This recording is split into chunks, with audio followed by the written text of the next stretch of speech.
संदेश देना चाहते हैं उत्तर प्रदेश की जनता को? इतना भेदभाव आप स्वयं कहते हैं कि बटोगे तो कटोगे, तो मान्यवर बांट तो आप स्वयं ही रहे हैं ना। महाकुंभ का ये आयोजन खत्म हो चुका है। उसके बाद दूसरी सबसे बड़ी चुनौती है कि गंगा में हुए गंगा के प्रदूषण से गंगा को निजात दिलाया जाए। पल्लवी पटेल, जय पल्लवी संविधान, जय संविधान। जय संविधान। धन्यवाद अधिष्ठाता महोदय।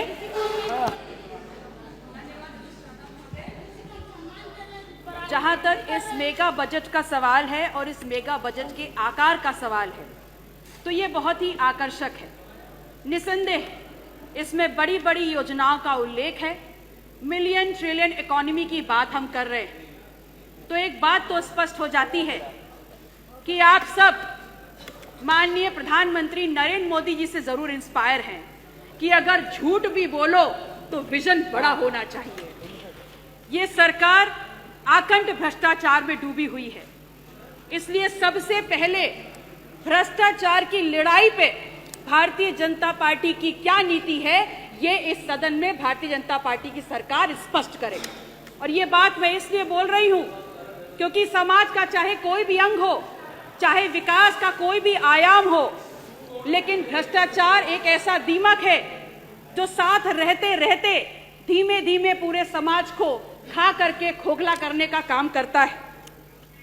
और मुझे समझ में नहीं आता, बहुत दुर्भाग्यपूर्ण है ये कि जिस भी मजबूरी से भ्रष्टाचार और भ्रष्टाचारियों को आप प्रश्रय दे रहे हैं, मैं नेता सदन से कहना चाहती हूं कि इसका सीधे सीधे असर पूरे 25 करोड़ लोगों के हितों को प्रभावित करता है।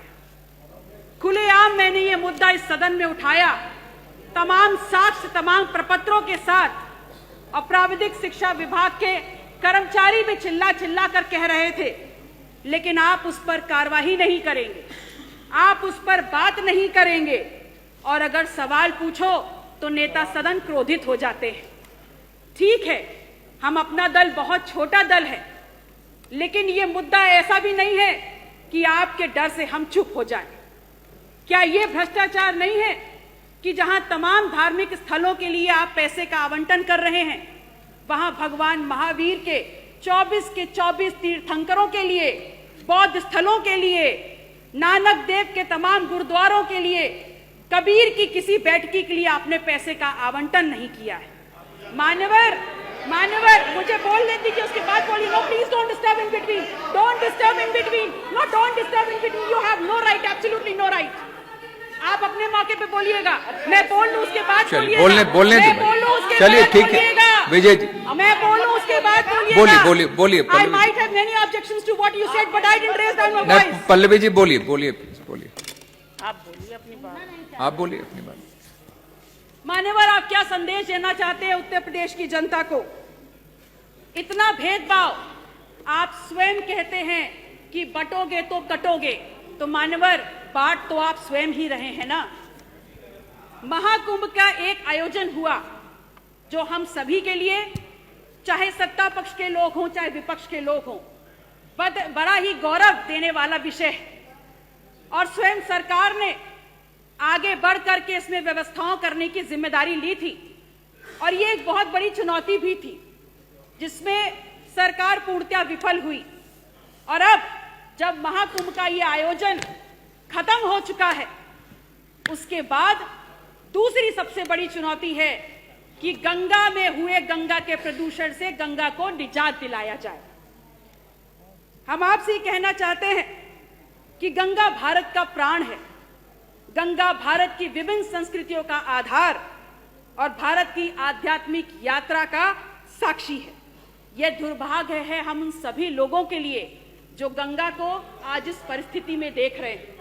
केंद्र सरकार ने नमामि गंगा योजना के माध्यम से गंगा की सफाई के नाम पर अरबों खरबों का बजट आवंटित किया, और जिसमें लूट खसोट भी हुई, लेकिन उसके बाद भी कोई परिवर्तन नहीं आया, बल्कि वो गंगा जो प्राकृतिक अल्केमिस्ट है उसका अनुपात भी बिगाड़ दिया गया। उत्तर प्रदेश सरकार ऐसा ना करे। आप गंगा के प्रति अपनी ईमानदारी दिखाएं और गंगा को वापस गंगा के स्वरूप में लाएं। जो गंगा का जल आचमन के लिए होता है, उस गंगा के जल में आज हाथ डालना भी हानिकारक है। मान्यवर, आप ही बोल लीजिए। बोलिए बोलो बोलिए बोलो, आप बोलो।